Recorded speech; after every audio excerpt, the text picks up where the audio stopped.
Entonces, muchas gracias a todos los...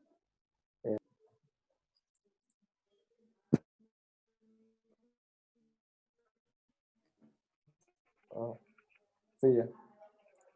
Bueno, muchas gracias a todos los que están presentes. Vamos a dar inicio a nuestra segunda conferencia del día. Aquí como invitado tenemos a Gaspar Yataz, que es graduado de la Universidad del Valle de Matemáticas. Entonces, mucho gusto tenerte aquí con nosotros, Gaspar.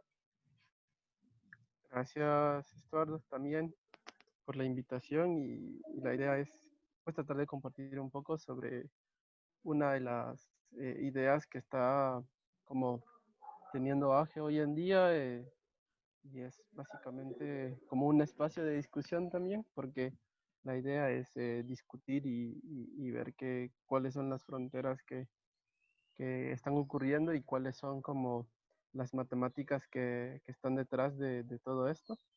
Y pues bien, entonces la idea es hablar un poco sobre un ejemplo de la universalidad de las aplicaciones matemáticas y tiene que ver mucho con la parte tecnológica, es decir, la parte computacional y algunas ideas matemáticas que pues han sido muy importantes y que fundamentan eh, su, su auge, ¿verdad?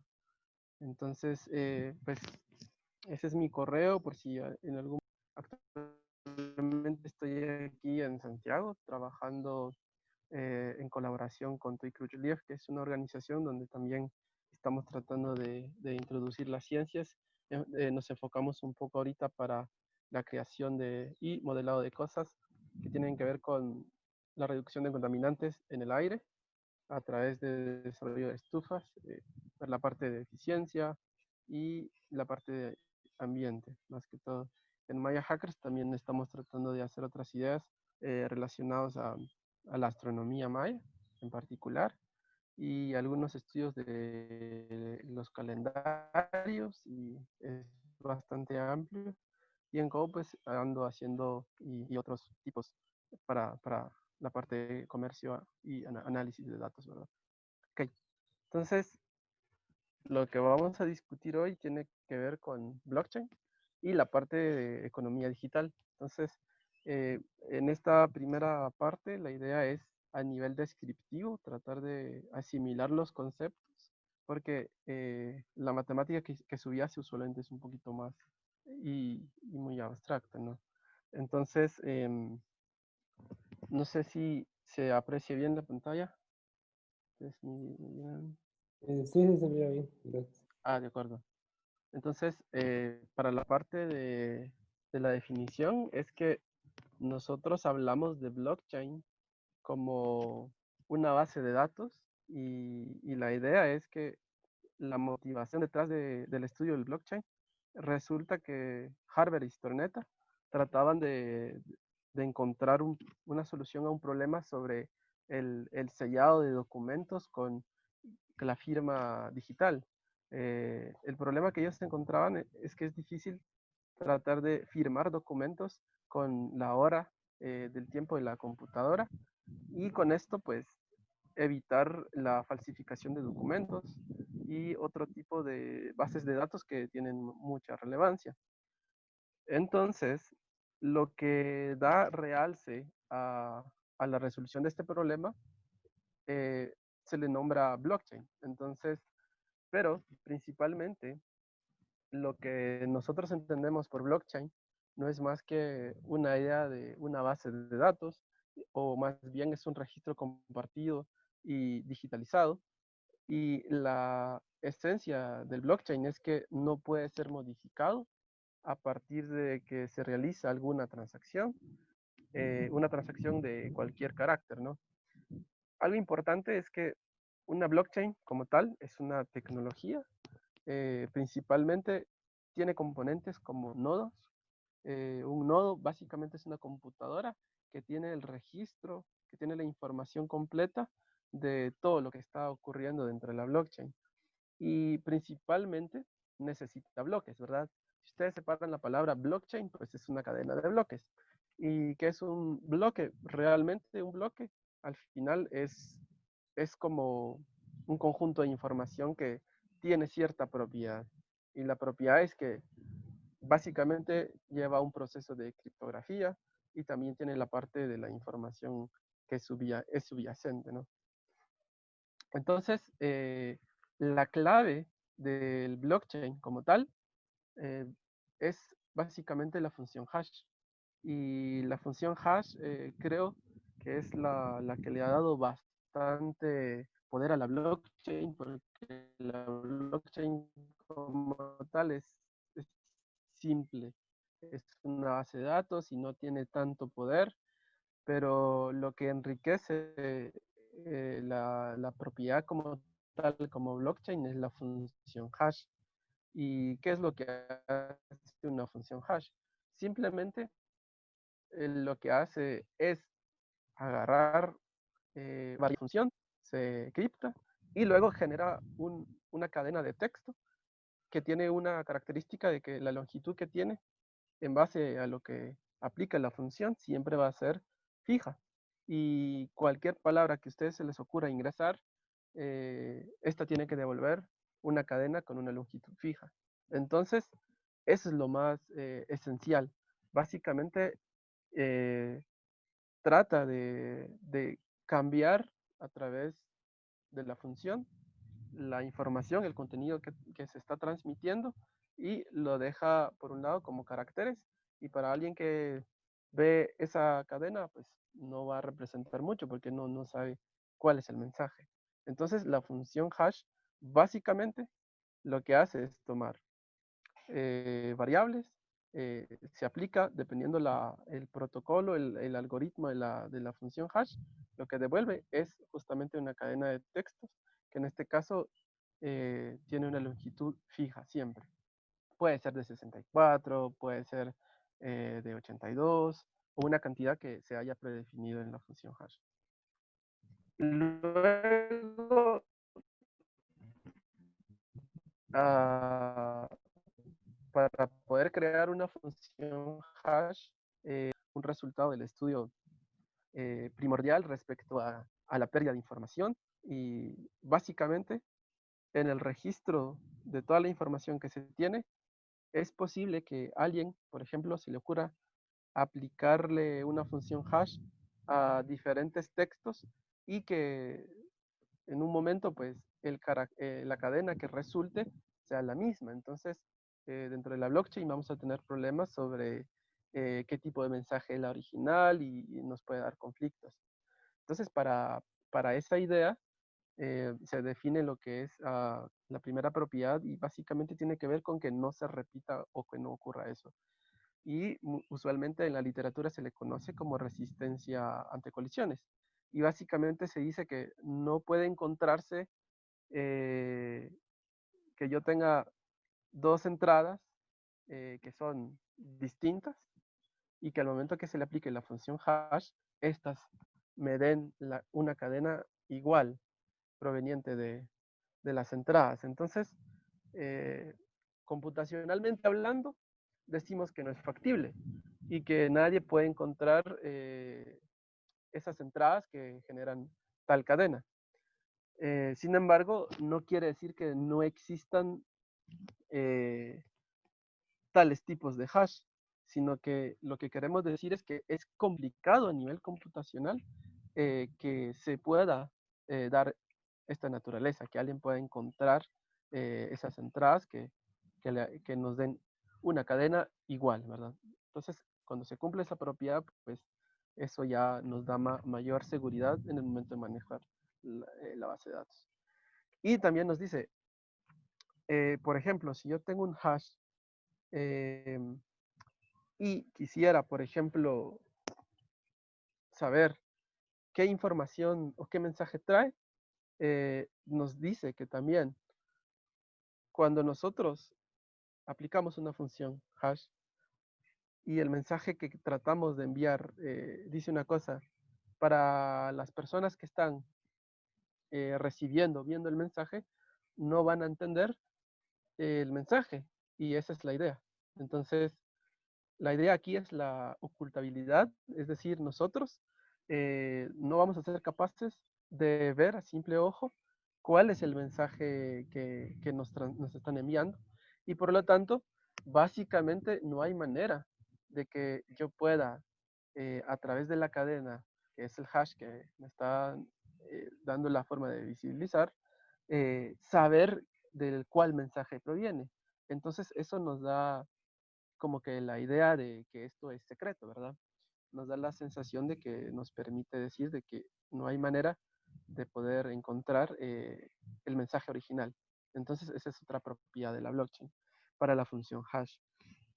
Y también algo que se logró estudiar y también fue muy, muy importante es que a nivel de desarrollo de blockchain, cuando la gente quiere atacar las cadenas de bloques, pueden falsificar también los mensajes y también cambiar algún elemento de la cadena de textos al momento de aplicar la función hash. Y esto generó bastante complicación para poder hacer firmas digitales. Y la solución que encontraron, por ejemplo, Harvard, para poder eliminar esa incerteza, básicamente fue introducir la tercera propiedad que tiene mucho que ver con la entropía de la información. Y básicamente la idea es que se introduce un número al mensaje que yo quiero transmitir. A eso le aplico yo la función hash y la función hash me genera pues una cadena ya dicha. En ese sentido, para que no me puedan modificar a mí la información, la tercera propiedad tiene que cumplir que para cualquier mensaje que se quiera enviar, la función tiene que tener la capacidad de que no pueden deducir cuál es el número que se ingresó y que se concatenó y que se pueda saber en el menor tiempo, usualmente es 2 a la n. Si alguien encuentra el mensaje a través de algún algoritmo, eso quiere decir que no cumple la parte de seguridad. Entonces, esa es la tercera propiedad. Básicamente, si nosotros vemos que en una cadena, en una base de datos, tenemos problemas porque la gente tiene la capacidad de manipular los mensajes que estamos enviando, simplemente se complica o se le restringe al atacante agregándole un número aleatorio, ¿verdad? Que cumpla, eh, que ese número que se genera y que se ingresa y que se hace concatenar a través del mensaje que yo ingreso, eh, la función hash nos devuelva una cadena de caracteres y que termine usualmente en 2 ceros, ¿verdad? Esa es la condición que se encontró como solución. Y básicamente a ese número aleatorio usualmente le llaman nonce, que básicamente se utiliza una única vez y eso hace que tratar de deducir cuál es el mensaje original eh, lo hace complejo. Entonces, cumpliendo estas tres propiedades, nosotros tenemos como tal la definición de un hash. En otras palabras, la primera propiedad nos asimila a la inyectividad de una función. Básicamente, la segunda es la que nos dice que no podemos nosotros saber cuál es el mensaje enviado. Es difícil de encontrar una manera hacia, hacia, hacia el mensaje original, es decir, el input. Y la tercera básicamente tiene mucho que ver con que hay momentos en que los algoritmos rompen la seguridad o la privacidad de la información. Y para asegurarla, se tiene que crear un número aleatorio de tal forma que agregándole a la cadena del mensaje y cuando se aplique la función hash, me devuelva a mí una cadena que básicamente es difícil de desencriptar en el momento eh, que se estima que tiene que ser 2 a la n, ¿verdad? Y n tiene que ser la cantidad de números de bits que se tienen para el mensaje que se quiere, en este caso, encriptar. Ok. Luego, después del estudio de qué es un hash y sus propiedades, básicamente surge lo que son llamados los punteros hash. Cuando yo genero un hash para una información que estoy tratando de encriptar, esa información se va a almacenar eh, junto con el mensaje original, digamos. Puede ser esta una dirección, puede ser esta cualquier mensaje que se quiera enviar dentro de la blockchain, alguna transacción, por ejemplo. Cuando se le aplica la función hash y a este puntero, básicamente lleva la información importante más el hash, eso en conjunto se le dice puntero de hash. ¿Estos para qué sirven? Básicamente, cuando yo enlazo este tipo de contenidos, la información que quiero enviar, encriptado por supuesto, con el hash, y si enlazo, por ejemplo, cuando realizo otra transacción, eso quiere decir que van a encadenarse a través del hash anterior. Entonces, cada información que vaya evolucionando, que se vaya agregando, se va a estar enlazando con uno, con el hash previo y sucesivamente para cualquier operación adelante se va a tener que referenciar respecto al hash anterior. Básicamente, eso es una blockchain. Básicamente es un registro de cualquier operación, en este caso puede ser una transacción que se esté ejecutando, ¿verdad? Dentro de una cadena de bloques. Entonces, otra vez, la importancia de una cadena de bloques reside en la función hash. ¿Por qué? Porque es lo que hace el trabajo. Y cuando yo tomo una base de datos, yo puedo, por ejemplo, pensar de que en algún momento alguien podría romper esta cadena. Entonces, dentro de una blockchain también se resalta que las operaciones no son reversibles, no se pueden mutar. Básicamente lo que se indica es que dependiendo cuál es la característica de una blockchain, en este caso si hablamos de que es descentralizado, eh, existen nodos que guardan todo el registro de la blockchain y por lo tanto no se puede perder. Se puede restaurar para cualquier computador que se tenga, ya que muchas computadoras tienen también registros de estas. Entonces, algo que es importante en una blockchain tiene mucho que ver con cómo se opera, se encripta en este caso, con el algoritmo SHA-256. Este es un tipo de hash que básicamente sigue la transformación de Merkle-Damgard y cualquier información que se quiera encriptar en esto, por ejemplo, hablemos de que yo estoy ingresando una información que es de 256 bits y el primer mensaje para el bloque que entra en cadena tiene 512 bits, por ejemplo.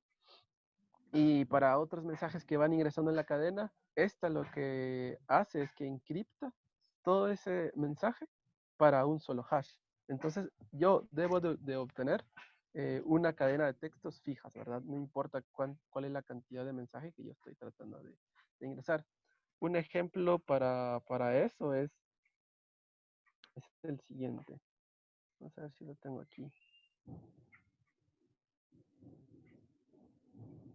Hay un algoritmo, creo que está aquí.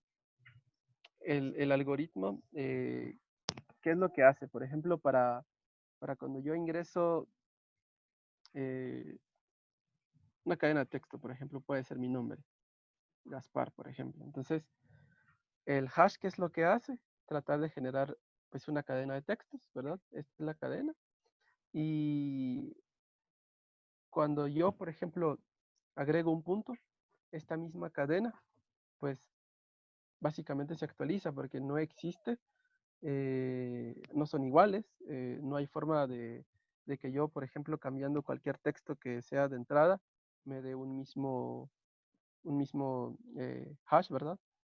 Entonces, por ejemplo, para decir, por ejemplo, lago, va a tener un hash diferente y así.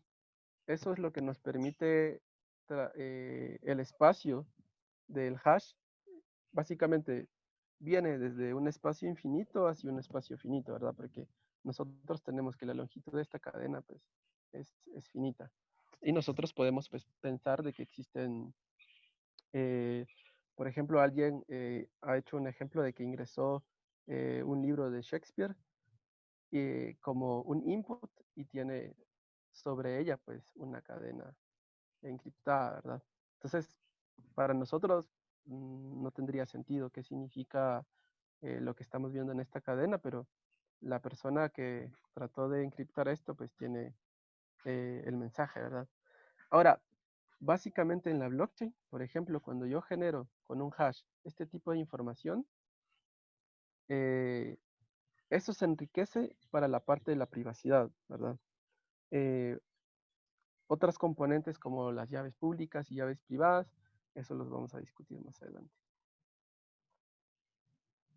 Ok, entonces, desde esa perspectiva, la transformación de Merkle-Damgard lo que hace es que hace que para cualquier algoritmo de encriptación eh, se asegure, ¿verdad? Con la tercera propiedad del hash, que uno pueda tener un mensaje encriptado y que nadie pueda saber cuál es el mensaje que yo estoy tratando de transmitir.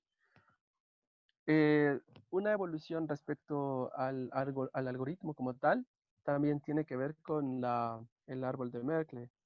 Básicamente, esta nos ayuda a básicamente a ser eficientes en el espacio de la memoria cuando un nodo, por ejemplo, o para una computadora que quiere acceder a una blockchain y quiera básicamente hacer algunas transacciones, no hay necesidad de que tenga la copia de toda la blockchain como tal.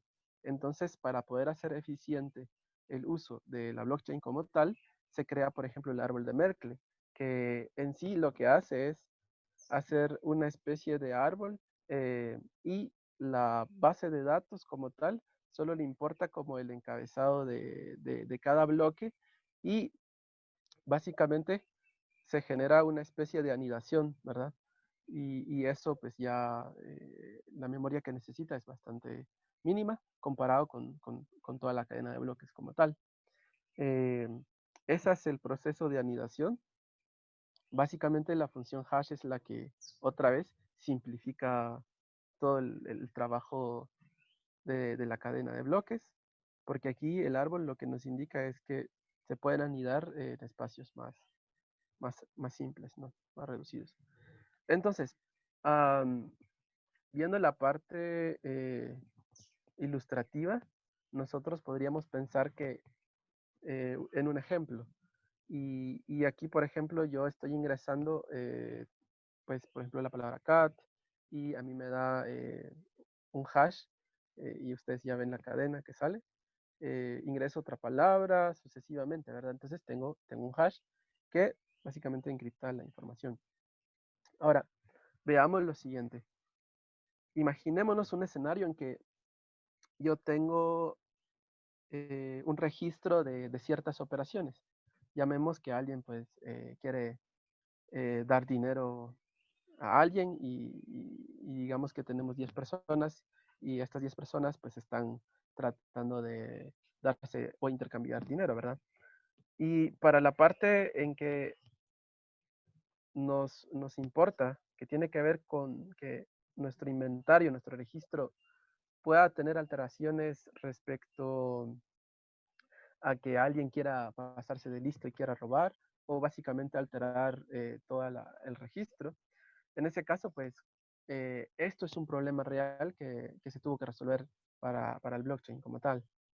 Imaginémonos entonces que tenemos este registro. En la parte original vemos pues que se están transmitiendo o traspasando monedas y viene alguien y, por ejemplo, a Jack en la parte de alteración, pues, digamos que borra a Jack y agrega a María en el inventario y pues básicamente nuestra base de datos ha sido alterada.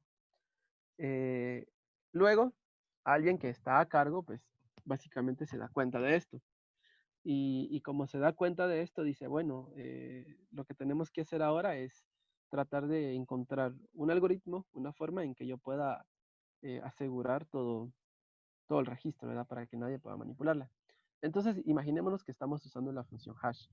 Y la función hash, pues, tiene la característica, pues, de que encripta el mensaje. Entonces, tendríamos por ejemplo, para Anne, que le dieron 10 monedas a María, en este caso, eh, lo, lo encriptamos y también el mismo lo mismo para Jack. Y pues digamos que ahorita la misma persona que estaba alterando el inventario que teníamos modifica otra vez incluso el hash, ¿verdad? Esto, pues, para la persona que está llevando el control sobre la base de datos, le va a enojar y va a decir, bueno, otra vez me están atacando, me están cambiando la información. Entonces, viendo esa evolución, lo que hace la persona encargada de los datos es que dice, bueno, yo voy a encriptar ahora el mensaje que es una transacción y esto me va a dar un hash y para el siguiente registro lo que voy a hacer es que voy a agarrar el hash anterior y lo voy a colocar, lo voy a concatenar, por decirlo así, y cuando yo aplique, por ejemplo, el hash, eso implica que ya se vuelve más complejo el hash posterior y eso hago para todo el registro que tengo. Entonces voy a decir que, bueno, entonces esta persona ya no me va a afectar porque tiene que saber, por ejemplo, cuál fue el hash anterior para poder modificar todas estas operaciones. Imagínense que esta persona aún hace el trabajo de picar piedras y averigua cuál es el hash anterior y modifica otra vez el inventario. Entonces, la persona que es encargada de la base de datos va a tener que ingeniársela y de esa manera, pues, se crea, en este caso, un número aleatorio que mencionaba antes, que en este, pues, le ponemos como nombre nonce. Y cuando yo tengo, por ejemplo, cualquier entrada, le coloco ese número al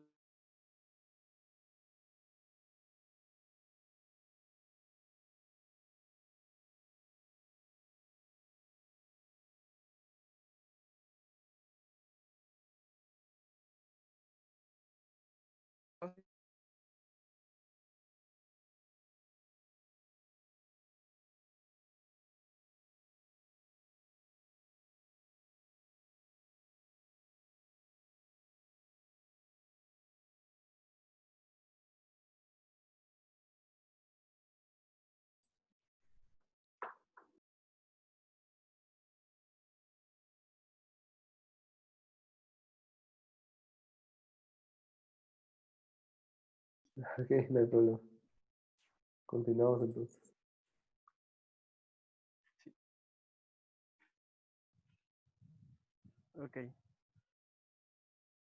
creo que nos quedamos aquí, ¿verdad? Para la parte del nonce. Entonces, sí, me indican si nos quedamos aquí o estaba antes de eso.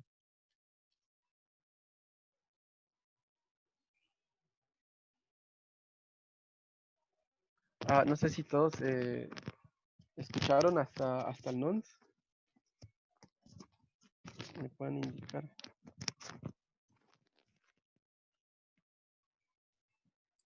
Sí, sí, aquí fue cuando te trabaste. Bueno.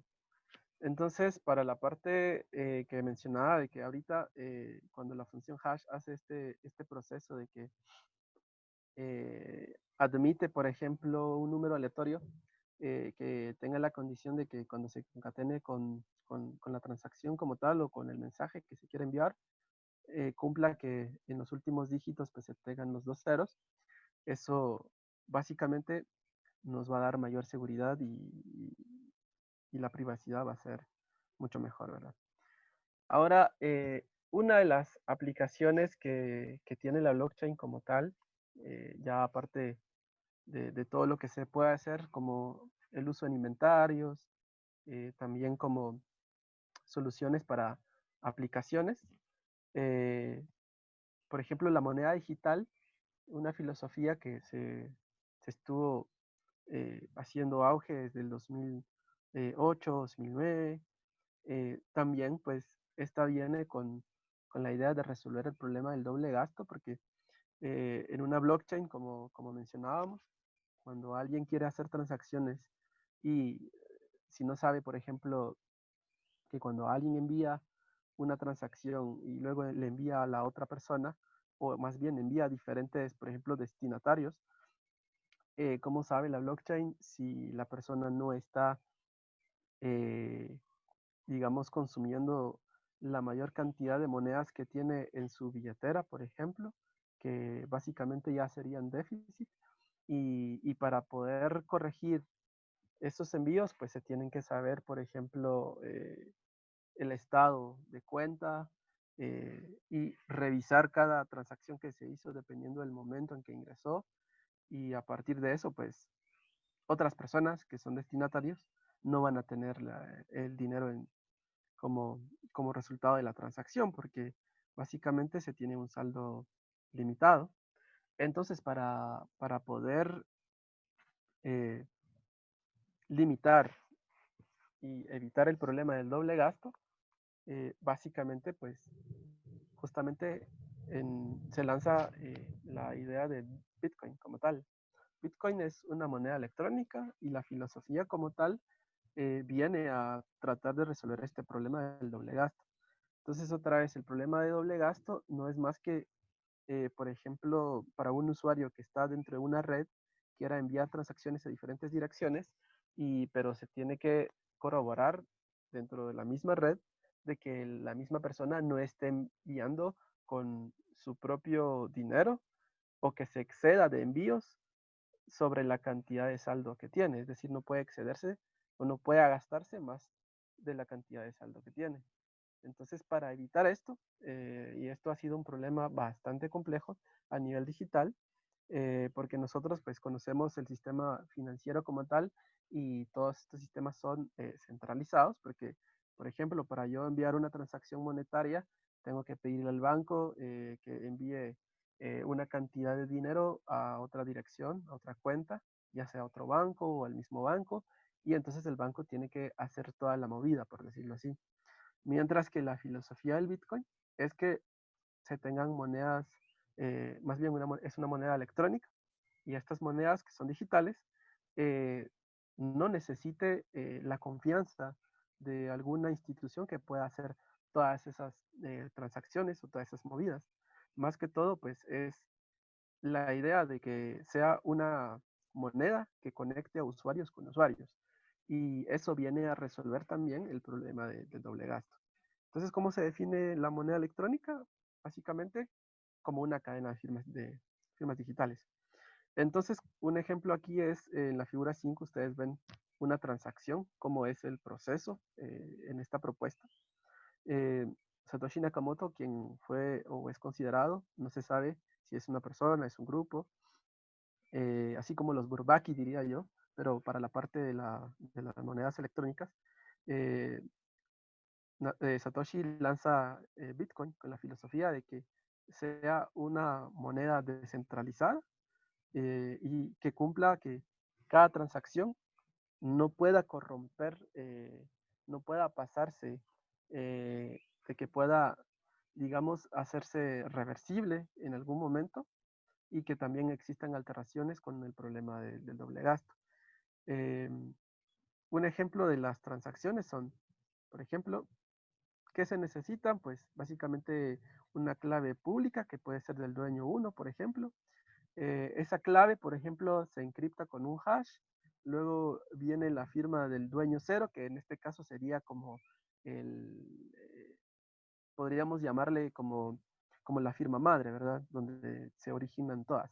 Eh, esta, por ejemplo, se ingresa para enviar una transacción, pues se necesita una clave privada y pues el dueño 1 pues tiene que firmar, es decir, tengo que enviar la transacción, tengo que firmarla y cuando se envía se tiene que verificar en base a los nodos. Los nodos pues básicamente son computadoras que en este caso se dedican a validar y revisar que no ocurra el problema del doble gasto.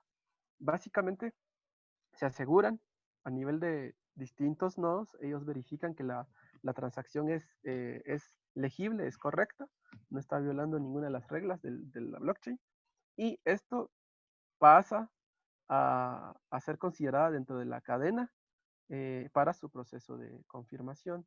Ya cuando se confirman a través de diferentes nodos, ya, por ejemplo, para la clave pública del dueño 2, pues va a llegar la cantidad de monedas que se esté enviando y de la misma forma, si el dueño 2 quisiera hacer, por ejemplo, otra transacción, ocurre el mismo proceso en que, por ejemplo, cuando la persona ya recibe en su, llamémosle monedero o billetera, las monedas de la transacción, pues para poder moverla necesita firmar y básicamente es el mismo proceso para cualquier usuario. ¿Qué es lo que se ve?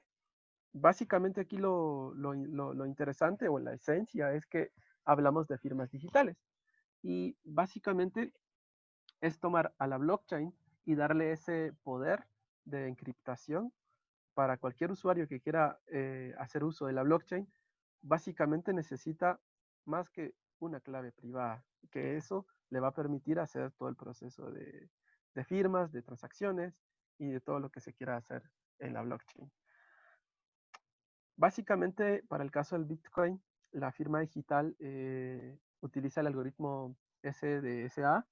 Eh, en este caso, pues emplean para las curvas elípticas en particular, se tiene que A es igual a 0 y B es igual a 7. Se tiene el grupo finito, ¿verdad?, de Galois. Pues ustedes pueden investigar en internet que este ya es un código bastante ya estudiado, hay mucha investigación detrás, hay muchas otras firmas que utilizan otro tipo de curvas, son curvas elípticas siempre, pero A tiene otro valor, B tiene otro valor, y aquí ustedes ven la figura 5.1, pues tenemos la gráfica de la curva para Bitcoin. Y este tipo de curvas son bastante complejas, hacen que todas las transacciones y las firmas que se generen sean difíciles de hackear o de desencriptar para cualquier atacante.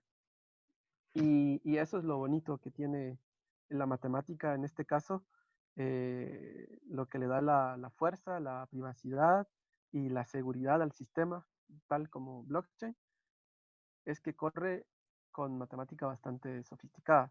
O sea, realmente las computadoras de hoy en día, para poder atacar toda una cadena de bloques, realmente no existe, es limitado, ¿verdad? Em, entonces, centrándonos un poco para el problema del doble gasto, vamos a hablar, por ejemplo, aquí, sobre la importancia de, de las firmas digitales. Entonces, en primer lugar, ¿cómo es que se manejan las firmas digitales dentro de la blockchain de Bitcoin, por ejemplo? Básicamente, las claves públicas y las privadas utilizan el algoritmo ya mencionado. Y luego, pues, se toma la clave pública y se le aplica el hash, el SHA-256. Ustedes ya saben cómo es que esto actúa. Con la cadena que resulta, pues, básicamente se le aplica otro hash, que es el RIPET 160. Ese también, si ustedes googlean y ven cómo funciona, pues tiene cierto protocolo, ¿verdad? Y esa, pues básicamente lo que hace es que genera una dirección más corta que la anterior y también es muy segura y única. Entonces, para el problema del doble gasto, Satoshi Nakamoto lo que propone es que es difícil tratar de que algún atacante, por ejemplo, que sea un usuario y quiera, por ejemplo, eh, enviar dineros a distintas direcciones y que sobrepase el saldo que tenga en su billetera, o que para alguien también que, por ejemplo, quiera enviar una transacción y modificar la transacción durante el proceso de llenado de la cadena. Entonces, básicamente Satoshi lo que dice es que primero existen varios nodos que tienen la copia de la blockchain y básicamente existe una competencia entre, por ejemplo, los nodos honestos van a tratar de encontrar, van a tratar de resolver eh, un problema complejo que tiene que ver con la curva elíptica ya mencionada.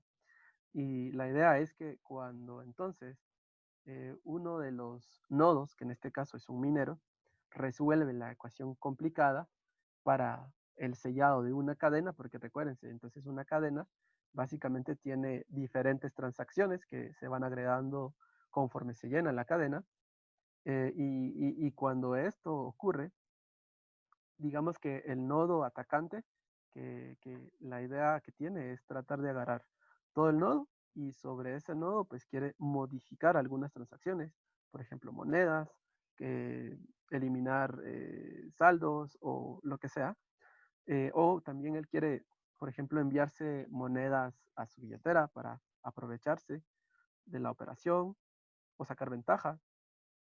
Entonces también tiene una competencia con el nodo honesto. Entonces, como sabemos que sería, por ejemplo, pensemos que hay un nodo, en el caso más básico que solo hay un nodo, y este nodo pues va a tratar de resolver el problema complejo para poder sellar la cadena. Y esto pues tiene mucho que ver con el poder de procesamiento, el hash rate, que es básicamente el poder de procesamiento sobre una cadena de bloques, tiene un límite y no puede como sobrepasarse sobre ella.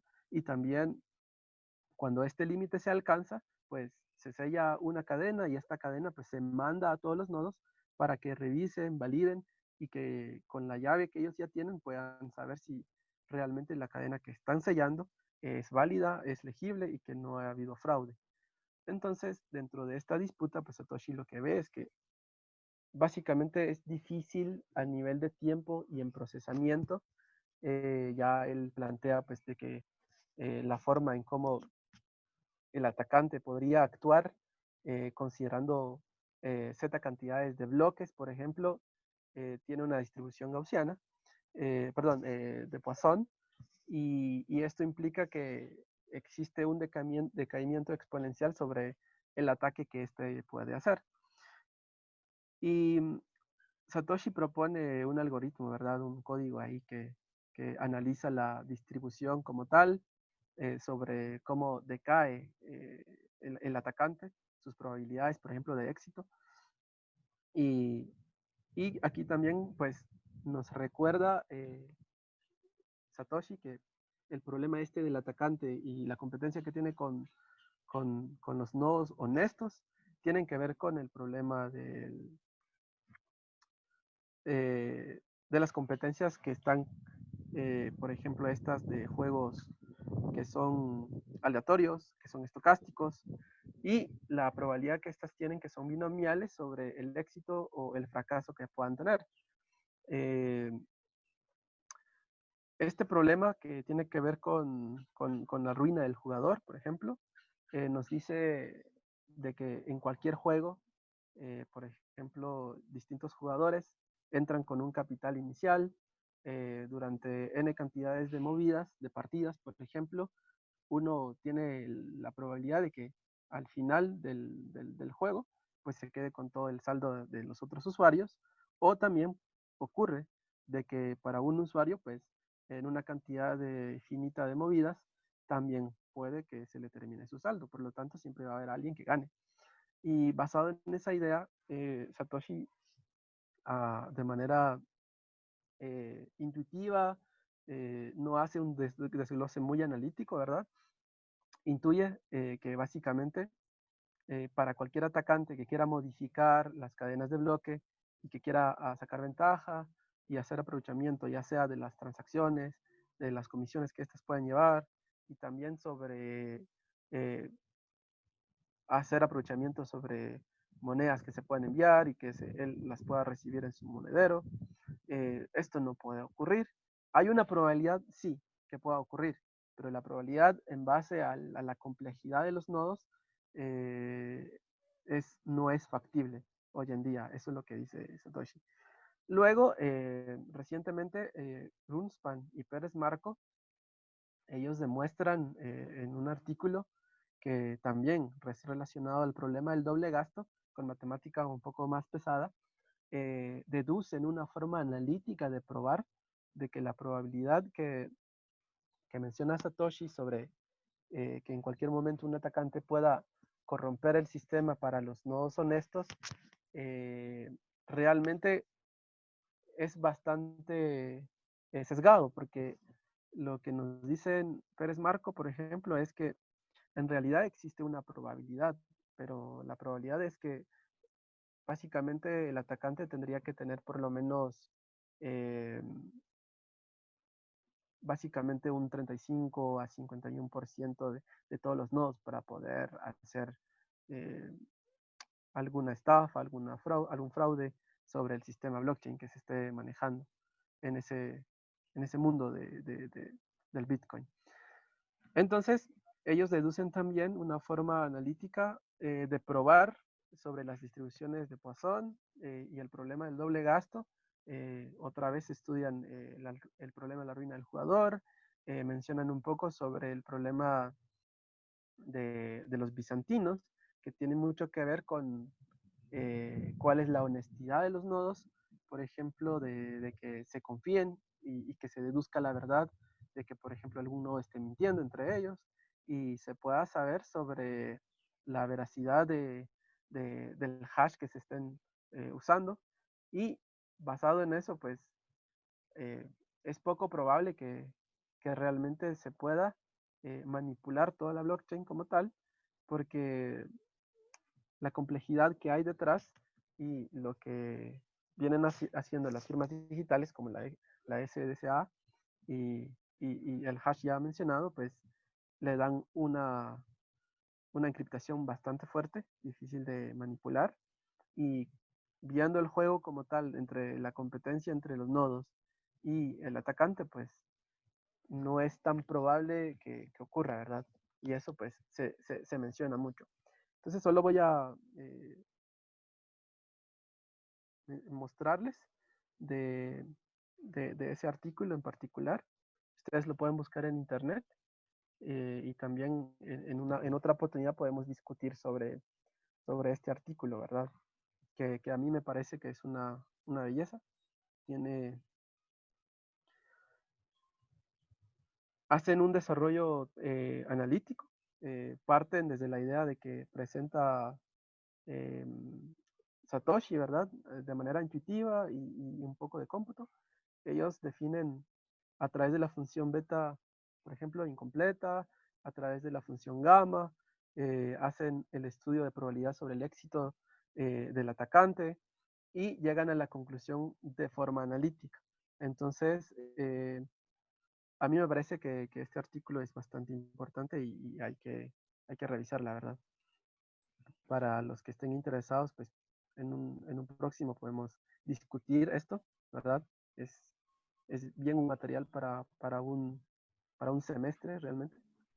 Solo, perdón, Gaspar. Sí. Fíjate que solo estás compartiendo PowerPoint. No sé si estabas mostrando el artículo. Ah, sí, sí, le estaba mostrando, perdón. Sí, Vamos a ver, solo se mira PowerPoint. vamos a ver.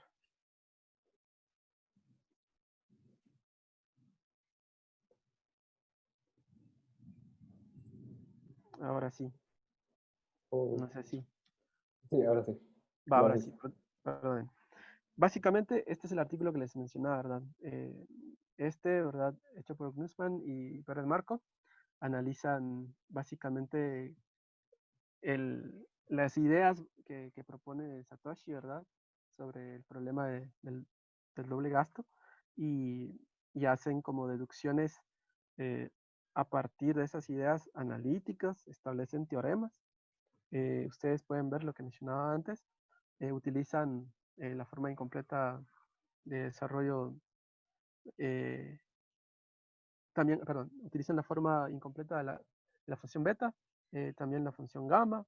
Luego ellos estudian de manera analítica esa probabilidad sobre el éxito del atacante y, ¿verdad? Hacen todo el desarrollo y hacen pues una comparativa sobre lo que realmente nos dice el análisis versus lo numérico, ¿verdad? Entonces, para quienes estén interesados, pues les puedo compartir también este. Y pues aquí hay mucho análisis asintótico, ¿verdad? Sobre el poder de computación basado en la complejidad. Eh, y lo que quería mostrárseles de último.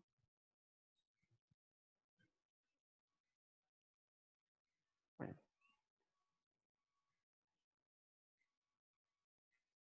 Sí, es eso, ¿verdad? Entonces, aquí está. Entonces, esta es como que el artículo que propone Satoshi. Aquí es donde abarca, por ejemplo, las ideas que él menciona eh, para resolver el problema de los ataques que puedan ocurrir en la blockchain. Él pues desarrolla unas ideas a manera intuitiva, ¿verdad? Y deja pues que la gente, los lectores puedan verificar a través de un código simple ese cálculo, ¿no? Y lo que nos indica el trabajo de Pérez Marco y Grunusman es que Satoshi subestima un poco la probabilidad. O sea, es probable que se dé, sí, pero digamos que se tendrían que poner de acuerdo el 51% de los nodos, pero básicamente la blockchain de Bitcoin es, es descentralizada, entonces no hay como eh, no hay ninguna forma de ponerlos a todos de acuerdo basado en que quieran atacar, ¿verdad? En la blockchain. Entonces, dentro del análisis que ellos hacen, pues se ve que de manera analítica que es poco probable, ¿verdad? Es probable, sí, pero poco probable. Bueno, y para la parte de- del diagrama de blockchain, eh, la solución que propone también Satoshi tiene mucho que ver con las transacciones, ¿verdad? Tienen que ser públicas y que también los participantes, en este caso los nodos, tienen que validar cualquier transacción para evitar el problema del doble gasto, ¿verdad? Y también esto es importante porque Harvard, lo que lograron demostrar ellos, es que se puede darle una marca de tiempo basado en el hash eh, para poder sellar cualquier transacción y que no pueda ser reversible, ¿verdad? Y con esto, pues, refuerza todo el proceso de las transacciones, el sellado de bloques, y esto hace que realmente la blockchain como tal no pueda ser manipulable por cualquier atacante, ¿verdad? Y básicamente algunas consideraciones dentro de la red que menciona Satoshi, por ejemplo, son que las transacciones nuevas deben ser emitidas a todos los nodos. Cada nodo recolecta nuevas transacciones en un bloque. Y recuerden, ¿verdad?, de que para poder tener un bloque, pues se tiene que resolver un problema bastante complicado, que pues requiere de poder de cómputo. Y cada nodo trabaja pues en encontrar una prueba de trabajo, que es básicamente resolver encontrar una solución a una ecuación elíptica y esto pues requiere poder de cómputo. Y cuando esto se encuentra, pues se sella la cadena eh, como tal de bloques, o más bien el bloque se sella y se envía a todos los nodos, ¿verdad? Y estos la validan, ¿verdad? Estos verifican que cada transacción que se haya hecho eh, cumpla con los requisitos del protocolo y cuando esta pues se, es válida para todos, aceptan, ¿verdad? A través de un algoritmo, todo eso es matematizado, eh, ya se dice pues que este bloque es confirmado y todas las transacciones que están allá quedaron para la eternidad, pues básicamente, no se pueden revertir. Eso es eh, lo que nos indica. Entonces, algunas referencias importantes, pues, es este paper que Haber y Stornetta lograron eh, pues resolver a través de la idea de la firma de los documentos, o sea, sellar los documentos que corra y que tenga la impresión básicamente del tiempo de computadora y que lleve la función hash para poder sellar documentos eh, ya con poder de criptografía y también pues la versatilidad de Merkle de poder resolver la idea de que nosotros podemos usar llaves públicas y privadas y condensar estas para no saturar a las computadoras. Y pues Satoshi, ¿verdad? Que propone esta idea de que uh, resolver el problema del doble gasto y que, como mencioné, pues es una herramienta que nos permite ver la descentralización de, de las transacciones, ¿verdad? Básicamente lo que hace Satoshi es decir, bueno, ¿cómo podemos alcanzar una mejora sobre la confianza que se tiene la gente para poder hacer transacciones, por ejemplo, en la vida real, en un banco, no suplantarlas, más bien mejorarlas con un modelo automatizado, transparente, ¿verdad? Y que dentro de todas esas uno pueda ver todo el registro de las transacciones, pero también lo que implica este modelo de blockchain es que tiene, tiene seguridad, privacidad y lo que le da pues al sistema que sea bastante robusto, porque la matemática que está detrás es bastante fuerte, no es, no es corrompible tan fácilmente, ¿verdad? La probabilidad que tiene es de ser atacada, pues existe, hay una probabilidad, pero a nivel computacional y a nivel del problema que resulta, pues es bastante complejo y no es factible, ¿verdad? Basado en las probabilidades y las estimaciones ya a nivel de cómputo. Eso es básicamente lo que les quería contar hoy. No sé si ustedes tienen alguna duda.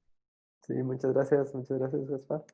Si alguien tiene alguna duda, puede levantar la mano y les vamos a habilitar. Aquí hay una pregunta de Alan. Ah, Lo voy sí. a leer. Dice, el árbol de Merkle sería una encriptación por capas, una encriptación de la encriptación, tal que la computabilidad sea de orden exponencial y así mantener la seguridad informática. ¿Y qué relación hay con clases de complejidad y máquinas de Turing? Ah, buenísimo.